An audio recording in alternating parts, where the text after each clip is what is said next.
那大家好，那我是海正，非常欢迎大家来到我们全新的一个系列，叫做 Moshing 人物志。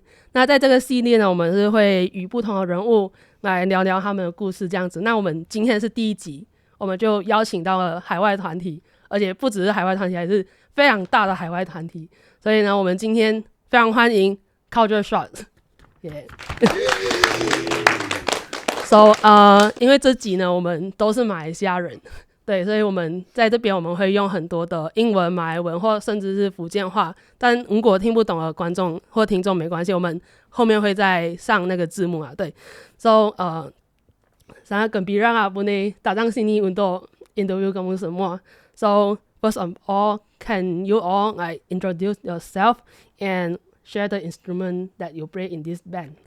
We start from Abok. 大家好，我是荣木。英邦，我玩的是台湾人蛮熟悉的乐琴，你们叫台湾乐琴。My name is Siva. I play the gendang.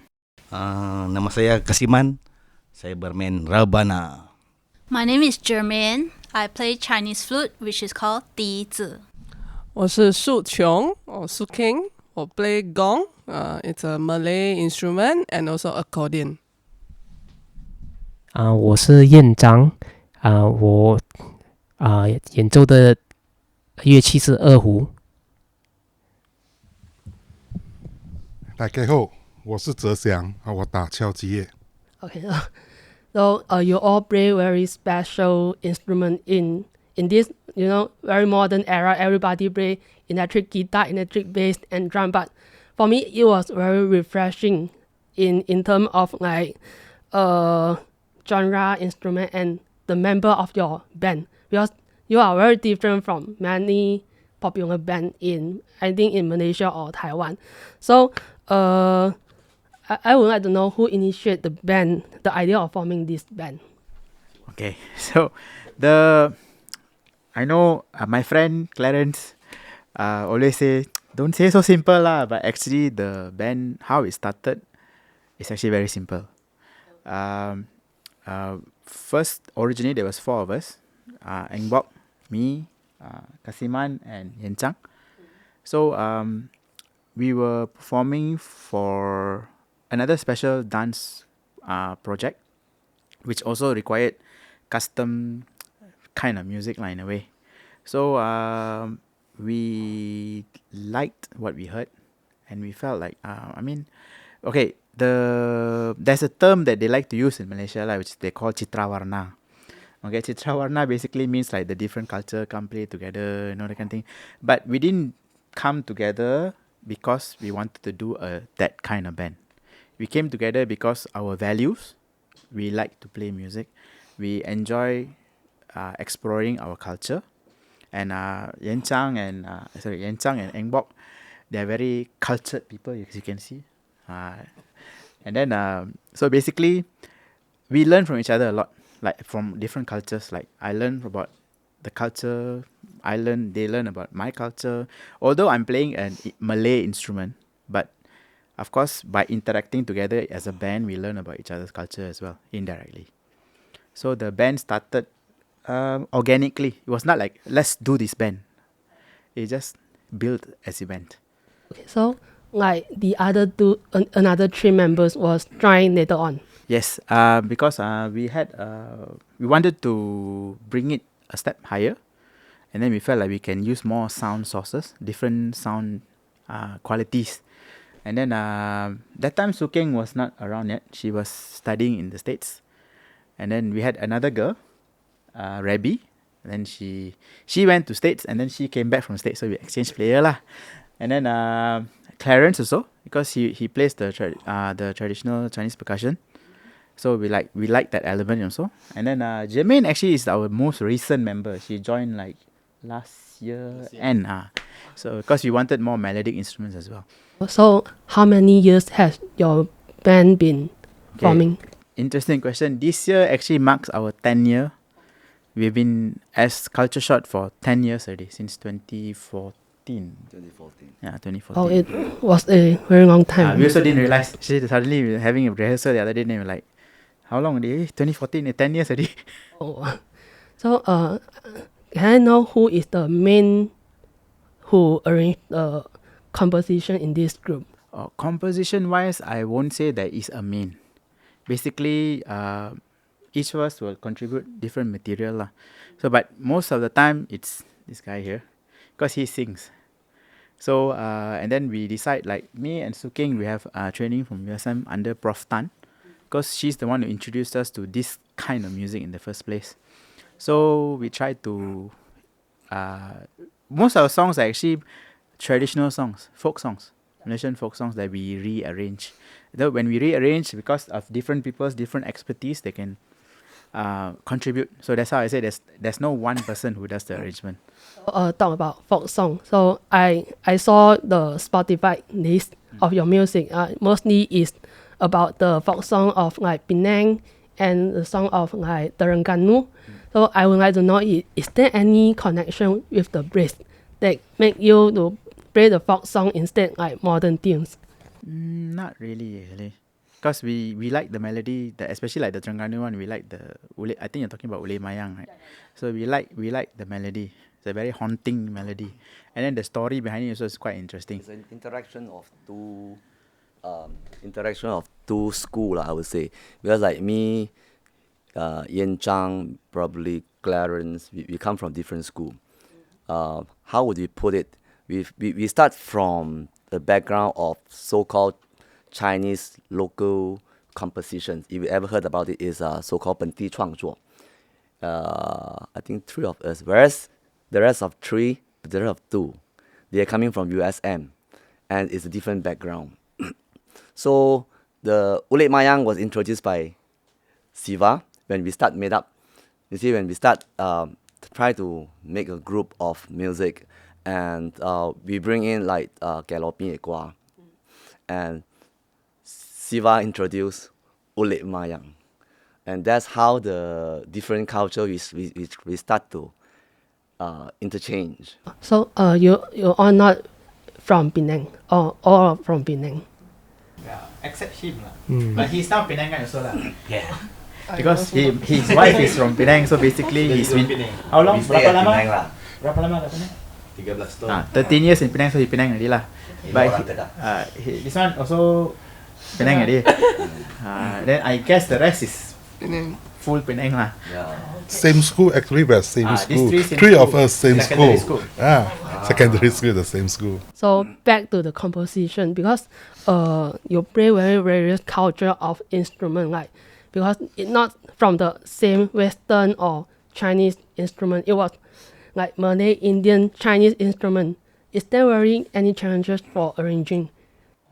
Arranging wise, basically the key will be the main thing, because some instrument the key is easier, like how to say, actually the key also not a difficult thing, like basically he's singing, like if can ngam then we are okay with it, because most of us we're playing like more percussive instrument, so for us it's more like the rhythm part to make sure that it blends in, because we're using different cultural rhythms, but other than that, actually you would think that'd be very challenging, but because our melodic instrument only one that time, and he also playing the lantintang, just chords, and then But my quite a problem, because the langtintang I bought is only played Mixolydian. If you don't langtintang, Taiwanese should know a lot, because it's like there's 2 type.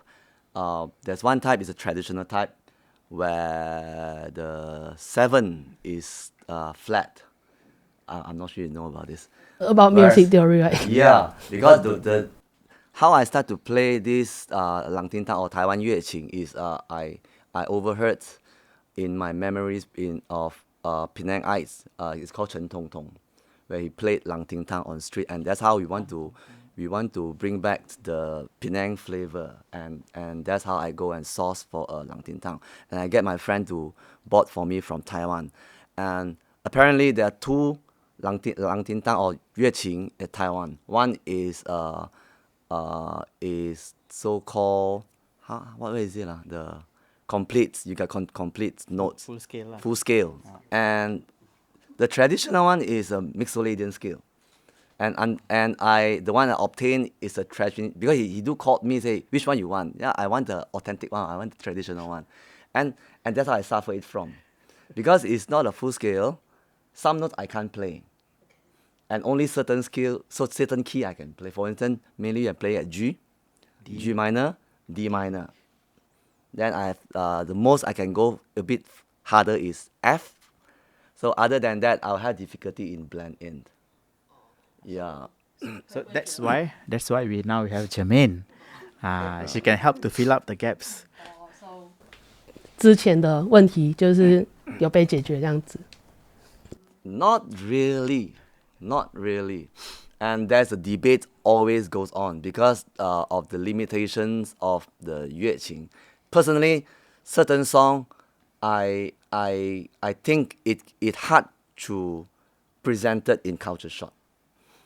For instance, I wrote a song called Ini Laut Kita. It was written back in 2015, most probably. And CULTURESHOT, we trying to put it as part of our song. And as a composer, personally, I think that the expression is not there. Because why? It need a piano. Piano is a Western instrument, but it do come in to bring in the sentimental feeling. Like 古筝 cannot bring it in. Because 古筝 and 钢琴 total different feel. 钢琴 is more sentimental, soft. 古筝 cannot do it.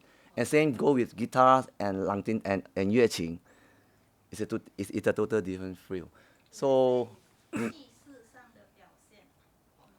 yeah. 整个感觉出来的东西就不太一样啊。And there's a reason why we decided to play in using all traditional instruments. Siva, you want to elaborate that? No, basically, actually, I'm trying to keep it not too mainstream. I mean, if you want to make our sound big, it's easy. I mean, it's easier to do with Western instruments actually, because traditional instruments are usually more gentle. They are not so big sounding unless you have a lot of them. So there's only one of each instrument playing here. So there's always a debate lah. We are still debating actually where the music should go, whether we should go half Western, half traditional. Like by training, I'm actually a drummer. She's by training a pianist. So he is guitarist. So even Yan Zhang also plays the piano, modern instruments. And Clarence also can play drums. So basically, if we want to convert, we can. So this is one of the challenges that we have. We're always debating, should we not? Should we not? Like that. So how about like Western and like Malaysian fusion? I mean, there are bands who are doing that. So we are trying to keep all traditional for the time being. Okay. So when I first listened to CULTURESHOT music, the first word that come into my mind is localization, because like I said, you play a very very local song in Penang or Terengganu, but I would like to ask, because since like Mr. Siwa and Mr. Abong have some differences on the name of the band, right? So Mr. Siwa said, I think CULTURESHOT is more international, like, and you come up with, Mr. Abong come up with the name of Lala Nila Tampong. Yeah, but for the Taiwanese audience, can you explain what is Lala Nila Tampong means? Lala Lila Tampong is a childhood game, and it is a childhood game. I think not only Malaysia, certain places also got it internationally. Like Korea got it, Singapore got it. Like they call it La Tampong, La Tampong. And how we play it is like La La Li La Tampong. So she is the only one different ma. So she kick out lah. Also, same macam like itu Taiwanese punya 黑白切。黑白切是怎样？黑白切这样。something. It's connected lah. Actually, we all connected. Correct. Yes. So I was wondering, do you have a very heated argument about the name, or like I just put up my hand, I choose CULTURESHOT, I choose Lala Nila Tampong? No, we just accepted both. Because we have one song which has the song La La Li La Tampong. The mountain story, like. So yeah, that's basically La La Li Tampong is a very localized term, and then like because I want us to be able to play at festivals and then like overseas and like grander stages and everything. So we like to share our music in that sense. So if La La Li Tampong sounds nice, it's very nice. but I think we also needed a more professional sounding name. That's why I wanted CULTURESHOT, also known as La La Lila Tampo. Because actually I asking this question is because there is a statement that I would like your opinion about that. That is, localization is internationalization. In Mandarin, it means 越在地越国际. So I heard about this. Yeah, about this statement, I would like to know your opinion about this. It started back into 2012. You see, I met Mr. Siva Siland and we started CULTURESHOT together. But before that, there's a story. In Mandarin, we say 前传, just like Star Wars. Because that three of us, we started from the local Mandarin compositions, which is like 本地创作, and it's kind of like in the industrial music. But in 2012, I started to think about it. I started to think about like, how does Penang music stand in the international stage? How would I let people of the world, when they listen to our music, and then they can, we have a stand, like how can we have一个位置, have a place, it's international. And like if I'm singing like something similar to Michael Jackson's as a Penangite, does it make me anywhere? Does I have a position? So I started to think about this about 2012. That's how I want to find the elements of localizations, something that's from local 本地的养分来养成这个音乐 to make a music that when we sing it sounds totally different. And while I start to step out from my community, and that's how I met up with Siva Kasimant. And I think, wow, we got something I never tried before. And I bring in Clarence, Yen Zhang, and we started CULTURESHOT. Because while trying to find Penang elements, we got an issue is like, most of our element is from other place. It's just like how Singapore argue if Malaysia lah. Itu apa? Nasi lemak mana punya? Singapore pun ada mah. Indonesia pun ada. Malaysia pun ada. Like you still about Chinese orchestra, 华乐. China pun ada. Chinese also got. Taiwan also got. You talk about Indian music. Come on, India is better than us. You talk about Malay music. Indonesia lagi dahsyat lah. So what are we? Where are we? And one of my friends gave me an idea. He said, Penang is a port. Back in 18th century maybe.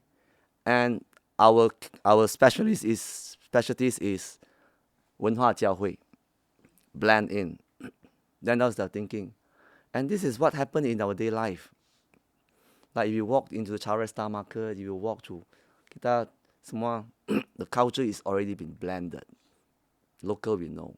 And then I think that's how you present it in our music. That's how I find these brothers, and that's how we get CULTURESHOT to work on. So, any others, like any other opinion about this statement? Actually, it's very easy to understand this. I get an example, like 请欧阿寿、王春红 anyone in the world 全世界要唱好这首歌，一定要学台语。这个就是 localize 的那个重要性。Okay, so because I went to the Penang House of Music before, so I know that many songs was actually from Indonesia or Malay, then translated to Chinese, right? So I was really shocked that, wow, many songs that was so popular in Chinese area was actually from our own culture. So to me, maybe young organization is what make anything go internationalization. So I would say like the question you asked just now was like quite deep question as well. So in a way, because for me lah, globalization basically everybody has access to everything. Like there can be somebody who sing this song here, and then you go to maybe you go Nigeria, suddenly the guy also can sing. I mean, it's common now to see like people singing Chinese songs in the area where you never expect somebody to be singing Chinese songs, but they can speak fluent Chinese and everything. So globalization has made it like the world a smaller place. So when it's become like that, so for you to, in order to go back to your roots, of course, localization as in like your own culture, you must understand. So everybody's like searching to be same. But at the same time, they are losing their own, where they are from. Like for me, like I cannot relate to say that I'm from India. I'm Indian, yes. That's where I came from. But I don't identify myself as...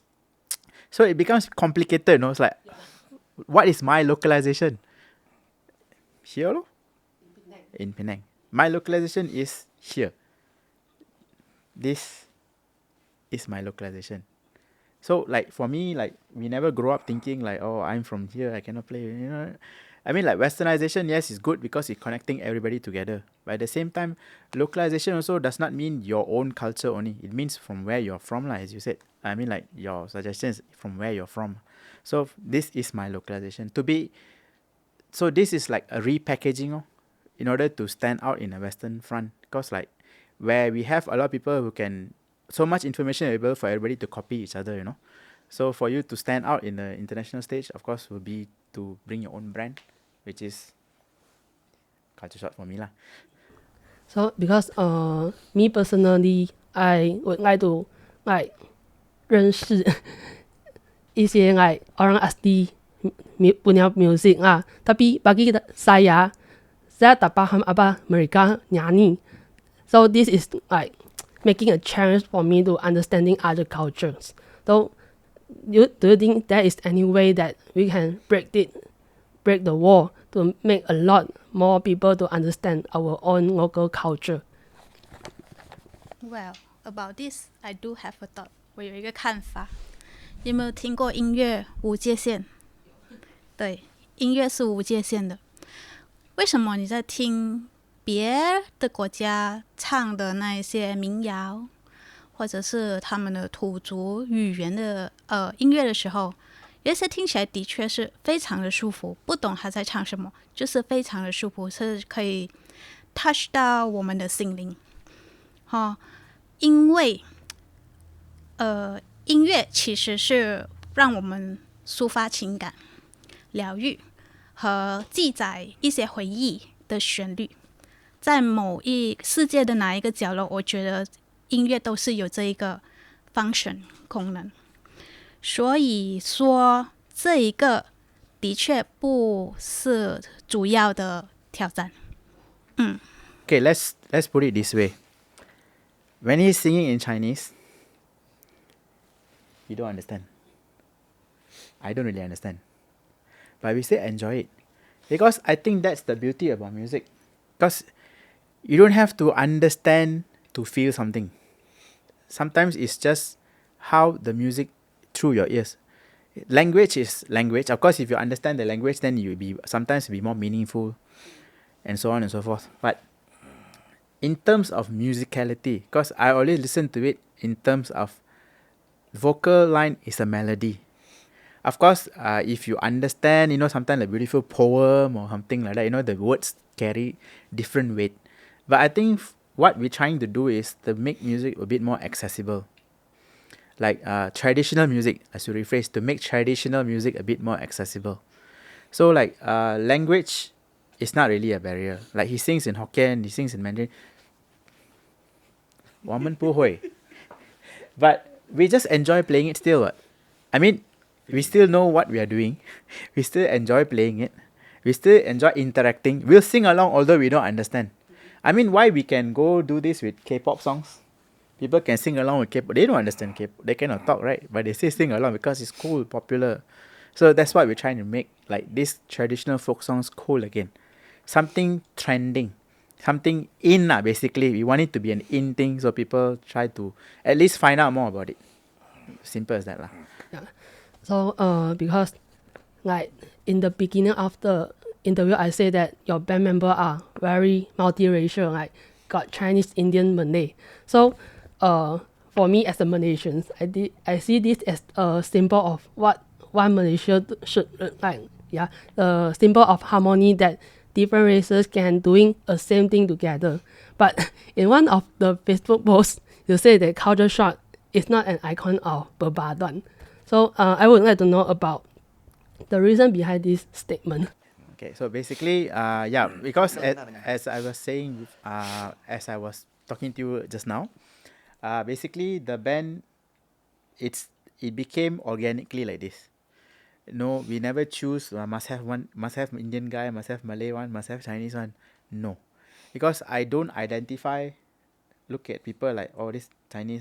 Yes, everybody, we got our own culture, but we don't like interact with each other because how to say, we don't not interact with each other because our culture is different.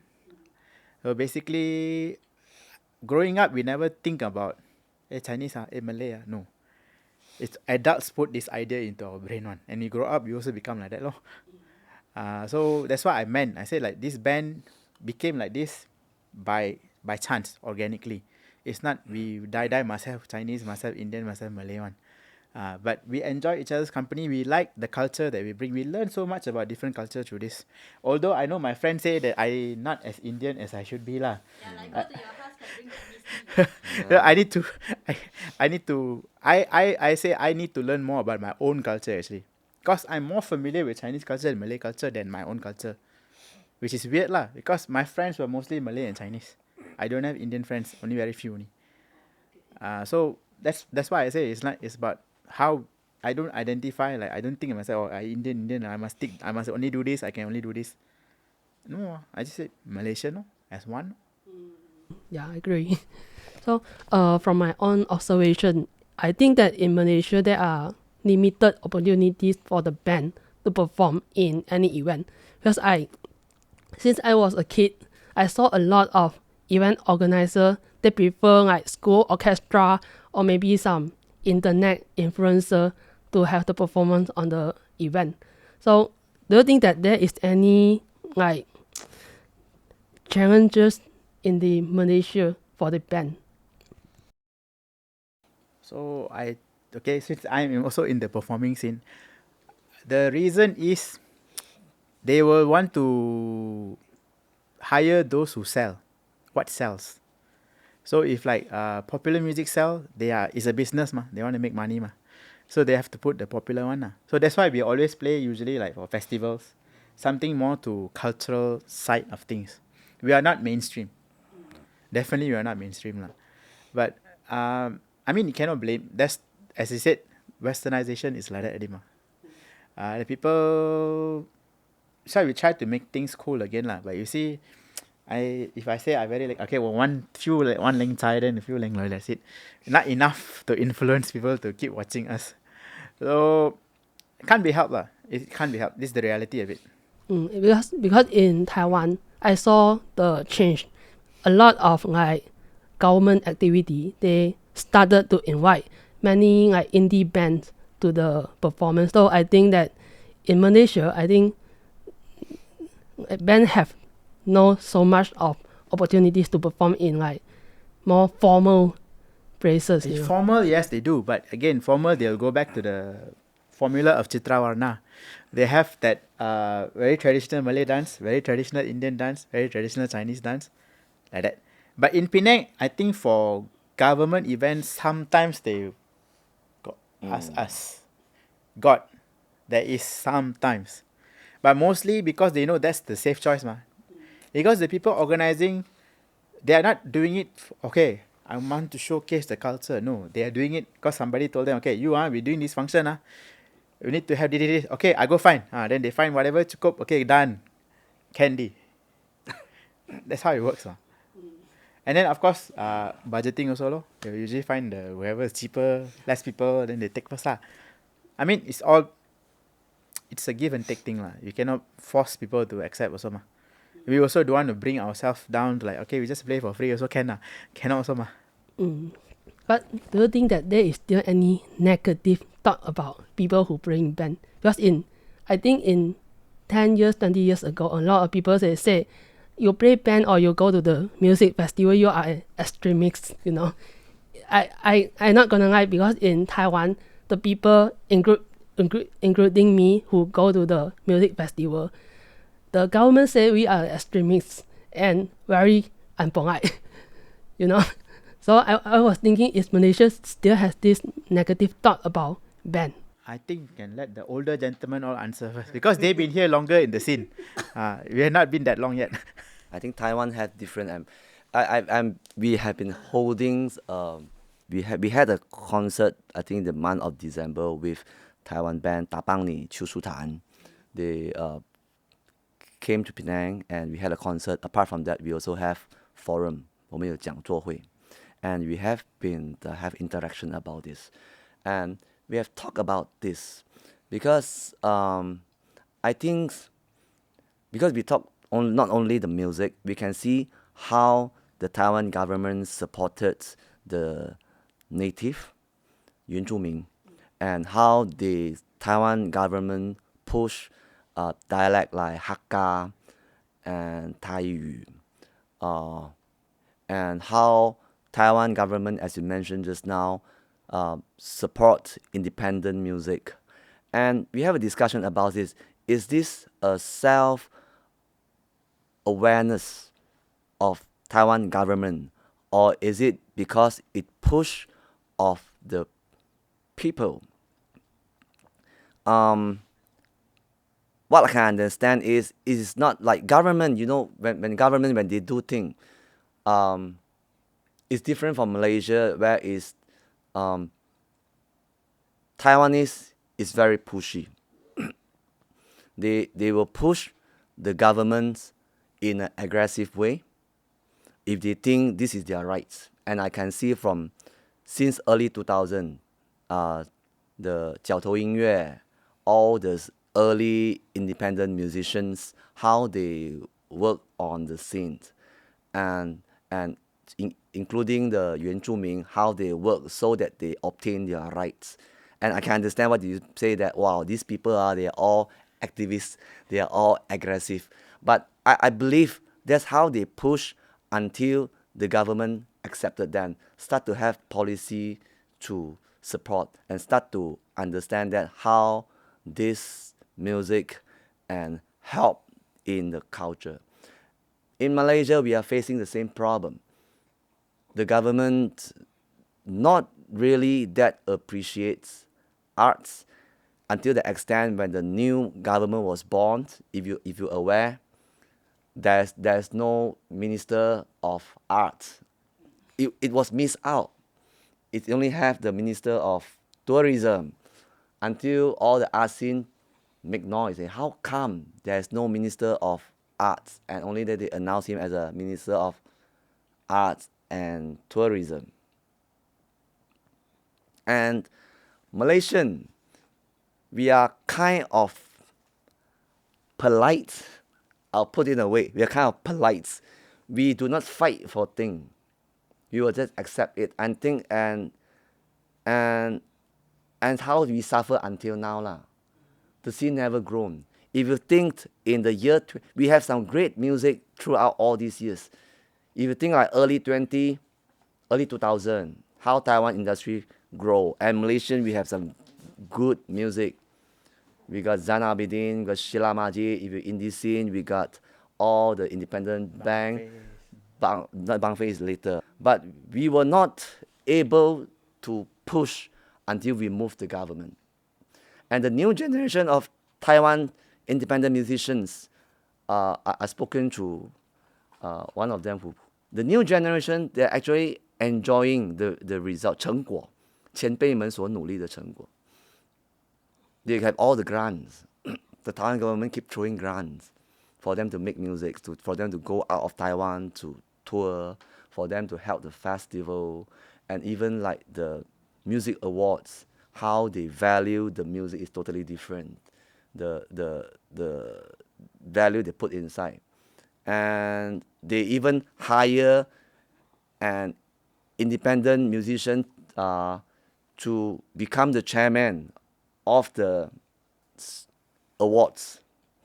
And when you hire independent musicians to become the chairman of the award 金曲奖, so the value is totally different. The way they approach it is totally different. In Malaysia, normally they'll get a government people to chair the thing, and that guy, most probably, he do not know what he is doing. So, but I remember that you once have like 得到槟城的补助是吗？So can 那个补助是主要的内容是就是叫你们做专辑的还是推广什么东西呢？几时的补助？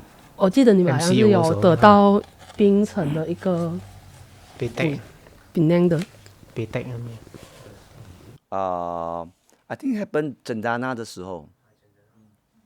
Cendana is a good move, and Cendana is happened during the COVID time when everybody suffer. Now they think about it. Kita orang semua susah kan. They try to save musicians. They come with the Penjana and they come with the Cendana, and we are lucky because they remember us. They know independent musicians, and they throw in fun so that we don't mati ya. Cendana is what? Can you explain? Cendana is funding from government for arts, and it's been happen for quite some time, but normally it's at the art scene, theater scene. And the first time, during that time, they put in independent music. Now, it's very important to differentiate independent music and music industry. Music industry is pop music. They have their mechanism to survive.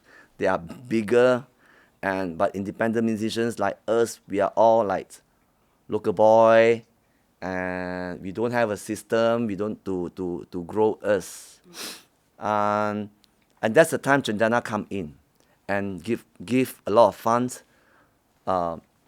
to a lot of local bands, and I think we enjoy some of it, including our festival, One Music Festivals, and but unfortunately, after the COVID, it was pulled back, and they have the DKD funding, but the DKD funding is putting us together with the industry player, and it makes life very difficult. Number one, they have the resources to beat us in any time. And number two, because during Cendana, it was giving a smaller fund, 30,000, and it could give to like 1,000 of people. Everybody will have some bites. But DKD approach is like they're giving you a big fund, 300,000, but you're only giving the very small sum of people. And again, we are back to square one. We need to compete with the industry player to get the funding, and that's how we need to handle that during this time. So, take to another question, because when I came back to Malaysia, my algorithm in YouTube changed to Malaysia, right? So the trending I see is all about the influencers who make music like Di Qing, 3B. Their music are all trending in YouTube. But when I searching for music indie band of Penang or Malaysia, it's hard to find, So I was wondering, do you think that this trend has any impact on the band of Malaysia? Actually, but if you ask like that, again, this goes to globalization. In a way, yes, they're localizing to Malaysia side, but the trend is still whatever the people here, they're always looking for Western. You see, if you say like the 3P one, I think they're the long song, right? I do not know. The Chinese New Year one. I guess so. Is it the Chinese New Year song? 3P. But I guess, if you listen to the music, I'm not sure how the music sounds like actually. Maybe we need, if you have a sample, then you can show us what you mean with it. That's so you. I also didn't listen to the music. But I'm not sure, because like traditional music, I guess it also depends on what is people listen to lah. They listen to more hype song. More prefer this type of faster pace song. Hype songs.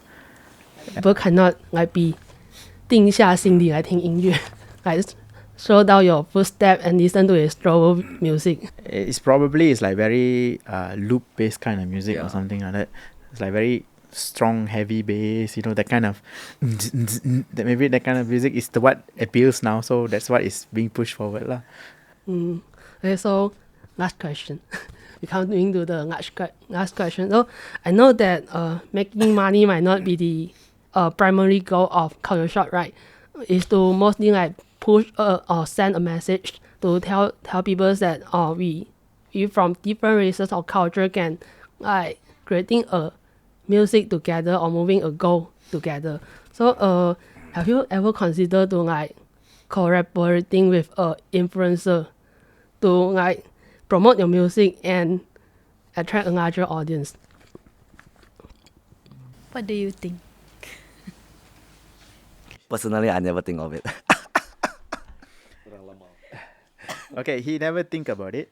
I wanted to try another approach was like we take pop songs and we cover so that we can jump on the trending bandwagon. But he's against it, of course. He's like, no, I don't want to do that. Be like everybody else. So it's like still half lah, basically. It's like if we want to get ourselves heard, it's like before we can give them our special dish, you must serve them the normal dish first, kind of thing. I mean, we are like, for me, I'm like half lah. Should we go that way? Should we not go that way?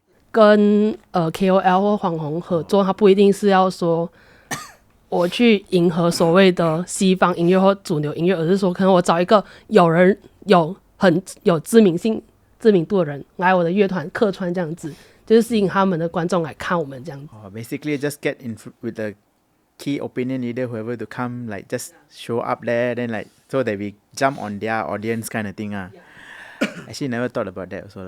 But then because I don't see any cultural value in that. It's like at least if you do like pop song that we redo in our way, there's some cultural thing that we are, it's a pop song, yes, but in our traditional way we are playing something. Then, but if that person is there, the only thing that they're contributing is their viewership lah. Actually, I cannot imagine you all collaborating with Di Qing or 3B. I don't know. Last time even the Huang Mingzhi he have itu Merdeka kan, Hari Merdeka dia nyanyi dengan itu apa Datuk apa the Pening atau KL? KL dia minta kita cover dia punya lagu mah. Huang Mingzhi kah yang? Itu sampaikanlah salam. Siapa tu? Datuk apa? Arumuga mah. Eric Cat sebenarnya. Dia pasal satu lagu mah. No, but that one is still okay because that's. But we refuse to join in. But that's still. You're the one refuse to join in. But but that's a musician lah. Yeah. But key opinion like KOL, 3P. Actually, I'm very sorry, but 3P. I heard of the name. I don't know exactly who they are because I never go find out who are these people. 等一下，刚才你那个 KOL 或是网红哦，大家会心里咯噔一下，因为网红这两个字都很负面，大家会想错方向。那其实我们也不拒绝，然后 we are not we accept anyone with talent， 或者是好的音乐人来合作都是 OK 的。你不要讲网红哦，大家都很怕。But if to say like as you said, like 3P, if they are a bunch of singers, musicians, and can work with them, sure, of course you want that. Why wouldn't we want that? But if it's like they're just there like because for other reasons, they're just there for their audience kind of thing. They don't contribute anything musically. So again, as I said, 3P, I heard of the name, but I'm not sure what or how, what exactly. Maybe we all should pay more attention to the trending things now. 我们的那个 interview 也来到最后了，就是说接下来有什么样的表演是可以先跟大家分享的，或者说你们对于新的乐团有什么样的建议吗？我们接下来的演出是Penang Hill Festival，会在7月 July I can't remember the exact date. You go in Penang Hill and search. 他们有做一个it's going to be a very interesting performance because we have all the different bands that have a strong cultural elements performing, and CULTURESHOT will be one of them. But it's definitely, I think it's in the second week of July, if I'm not mistaken. Ingat Nabila? July performance. Can't remember also lah. Can't remember, but it will be I think it's second week of July. Personally, we welcome the new generations to compose their own music and do it independently, because in Malaysia, it's still not a trend. And I think you playing cover and playing original is different thing. Playing cover is like 鹦鹉叫什么 parrot copying people talking, you know. And when people you sing 海阔天空, everybody clap for you. They are not actually clap for you, you know. They clap for the song. They need to understand that. Of course, you get money lah. You get the flame, but you need to know because of the song. And by making our own song, it means a lot different because it represents our own thoughts, our own arts, and it's something with you. It's something with you.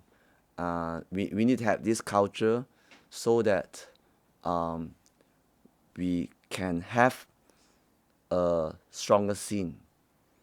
And I hope the new generations will appreciate that original song. And they will appreciate all the original song composer group like us, CULTURESHOT, and others like One More Time, and to support them. We know it's a globalization time. They can go to Spotify and listen to any song they want. But there are some great musicians locally that work on their own music, and please support them, just like how you support us. 对啊，对啊。我们今天的这个节目就到这边。那喜欢的话，记得要收藏。然后，如果你有想要我们再访问哪一些音乐人的话呢，也欢迎再跟我们留言区说一声。好，那我们就下次见。OK， 拜拜。